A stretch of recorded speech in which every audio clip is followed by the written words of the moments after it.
Ukrainienne, on enregistre dès le départ, sauf qu'aujourd'hui, les médias hexagonaux décident d'en parler. Pourquoi, à votre avis? Qu'est-ce qu'il y a comme plat? Simplement parce que on a fait beaucoup de propagande depuis le début de cette guerre, qui était déjà largement en faveur des Russes. La première frappe du 24, Il y avait un plat 24 février, que tu avais retiré du congélateur. du 24 S'il vous février plaît, Luc Michel, fermez votre micro, je vous en prie, nous sommes en direct. Là. Celui-là, tu peux la Oui, donc la frappe du 24 février de l'année dernière a eu un impact considérable dans la mesure où elle a affaibli tout l'appareil militaire ukrainien, les usines ont été frappées, la logistique a été durement impactée, l'aviation a été écrasée au sol. Et par la suite, ce qui s'est passé, c'est qu'on a voulu faire croire dans les médias occidentaux que d'abord ils apportaient un soutien considérable à l'Ukraine, des sanctions économiques, tout un tas on a dit une train de sanctions, des sanctions graduelles, progressives, qui n'ont pas donné le sentiment effectivement aux Ukrainiens qu'ils étaient vraiment soutenus.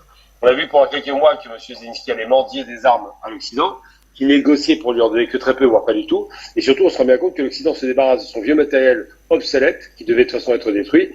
Et c'est un bon bénéfice, c'est un bénéfice à bon compte, parce que finalement, on se débarrasse du vieux matériel militaire, qu'on a vendu à l'Ukraine, donc on a endetté le pays.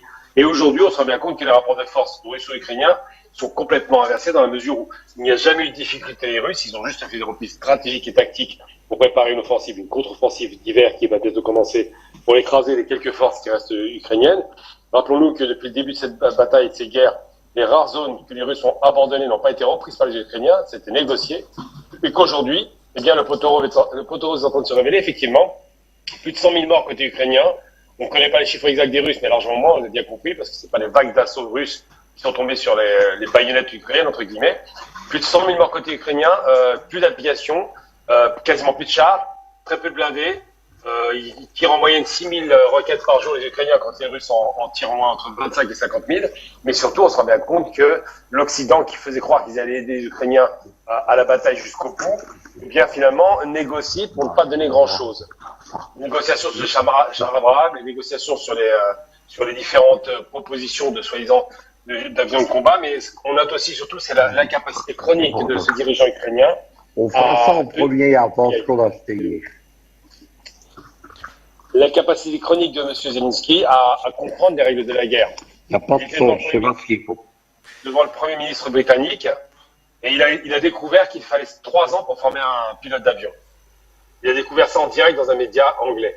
Le Premier ministre était très étonné de voir que lui pensait qu'il fallait 6 mois.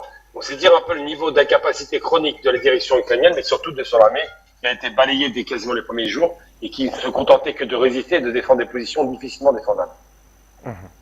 Merci à vous, Gamal. Alors, Afrique Média, le monde, c'est nous.